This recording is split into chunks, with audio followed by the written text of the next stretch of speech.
രാവിലെ എഴുന്നേറ്റപ്പോൾ കണ്ട മനോഹരമായ ഒരു കാഴ്ച കാണിച്ചു തരാം. ഭാരതത്തിൻ്റെ ദേശീയ പക്ഷിയാണ് മയിൽ അല്ലേ?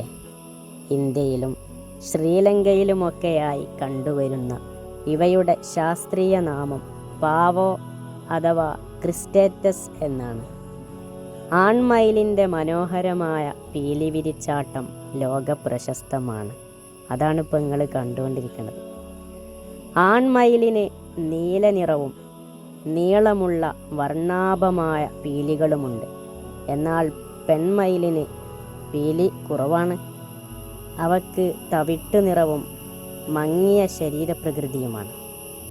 വലിപ്പത്തിലും ഭംഗിയിലുമുള്ള പ്രത്യേകതകൾ പരിഗണിച്ച് 1963 ഇന്ത്യൻ മയിലിനെ ഇന്ത്യയുടെ ദേശീയ പക്ഷിയായി തിരഞ്ഞെടുത്തു.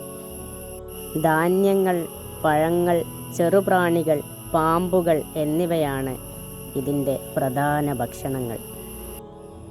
അധികം ഉയരങ്ങളിൽ പറക്കാൻ കഴിയാത്തതുകൊണ്ട് ഇവ മരങ്ങളിലും കാടുകളിലുമൊക്കെയാണ് ജീവിക്കുന്നത്. എന്നാൽ ഈ പക്ഷികളുടെ പ്രത്യേകത നിങ്ങൾ കണ്ടിട്ടുണ്ടോ? അവർക്ക് കൃത്യസമയത്ത് ഭക്ഷണം കിട്ടും. അവർക്കൊരു പേടില്ല എവിടുന്ന ഭക്ഷണം കിട്ടുകയെന്ന് അല്ലേ? അള്ളാഹുവിൽ തവക്കുല് ചെയ്ത ആളുകളെ അള്ളാഹു ഉപമിച്ചത് പക്ഷികളോടാണ്. ലൗ അന്നക്കും തതവക്കലൂന അലല്ലാഹി ഹക്ക തവക്കുലിഹി ലറസഖക്കും കമാ യർസുഖു ത്വയർ. അള്ളാഹുവിൽ തവക്കുല് ചെയ്ത ആളുകൾക്ക് അള്ളാഹു റിസ്ക് കൊടുക്കും, പക്ഷികൾക്ക് അള്ളാഹു റിസ്ക് കൊടുക്കുന്നത് പോലെ. എങ്ങനെയാണ് പക്ഷികൾക്ക് റിസ്ക് കൊടുക്കുക?